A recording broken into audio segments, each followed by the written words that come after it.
Let me ask you something. What do your evenings actually look like? What do you do after work? Not the version that you talk about. The real version. When you get home, do you sit down? Do you decompress? Before you know it, an hour turns into 3. You've been scrolling, watching, or just trying to shut your brain off. And you tell yourself, I needed that. I'll get serious tomorrow. But tomorrow comes and it looks exactly the same. So why do you feel stuck when your daily routine hasn't changed in months, maybe even years? Now, this isn't random. There's a pattern behind it. In psychology, they call it habit loops. There's a cue, a routine, and a reward.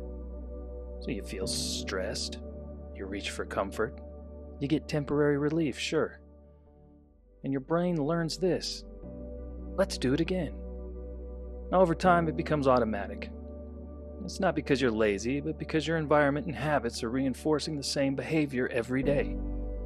And the workplace won't fix that. In fact, most workplaces quietly support it.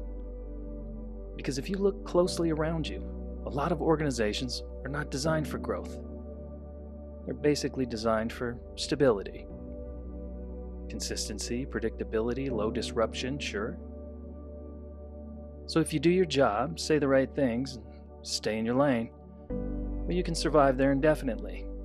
Maybe. But that survival isn't growth, is it? Now, I know you've probably seen this. Every workplace has some kind of pattern.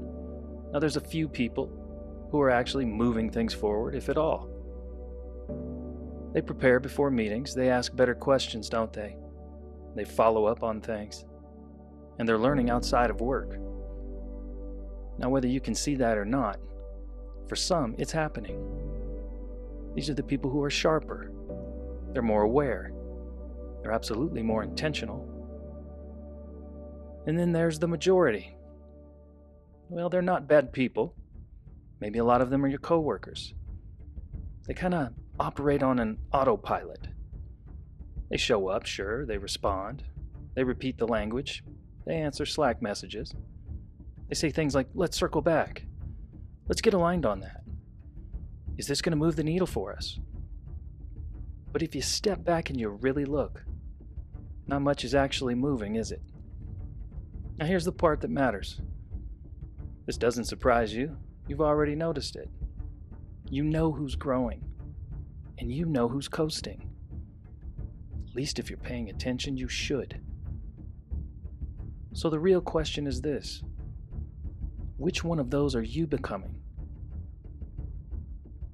So I'll tell you that growth isn't random. You should know that. It's intentional.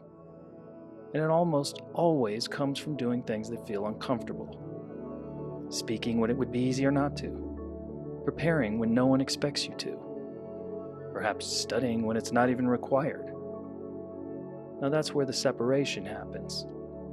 Because if you don't change something today, your tomorrow is definitely going to repeat itself. Now, as Jim Rohn shared with us, if you want things to change for you, then you have to change. And that includes your habits, your standards, your environment. Because we know that behavior is contagious. There's a reason high performers tend to cluster together. And if you're not clustering with any high performers, you should take a hard look at that. And there's a reason stagnation spreads just as easily. Now, I heard a wise man named Earl Nightingale say, we become what we think about and what we repeatedly do. So if your environment requires nothing more from you, you have to require more from yourself. So we can make this practical and not overwhelming. It's just real. Number 1, let's interrupt that habit loop. When you feel the pull to default, take a pause.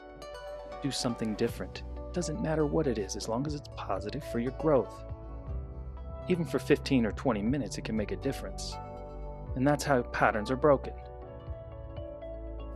2, you can prepare before you perform. Walk into meetings ready. Definitely think before you speak. Study the space around you. That alone will separate you from most people. Then at work, you should be choosing your associations carefully. Look at who you're around every day. Are they growing? How are they viewed? Or are they just maintaining their position? Because I'll tell you what, over time, you're going to match that pace and think it's okay. It's absolutely not. Put yourself in controlled discomfort from time to time. Now, I'm not saying chaos. I don't want you to burn out. But intentionally stretch yourself. Speak up when you can. Know what you're talking about when you do. Take ownership. And do the thing that most people avoid. If there's work that someone doesn't want to do, take it. If there's an initiative that needs to be driven, then drive it. But here's the truth. You're not really stuck. You've been patterned. And those patterns are producing the same life over and over again. But patterns can change, can't they? And the moment you decide to stop defaulting and start acting with intention, your life will begin to move again. Maybe not all at once, but enough. Enough definitely to remind you that you were never meant to stay where you are. Think about that. This is Patrick Rasmussen for the League of Wisdom. Thank you for joining us today.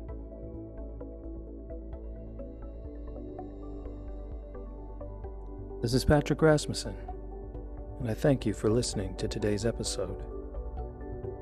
Find more episodes at the League of Wisdom only on YouTube.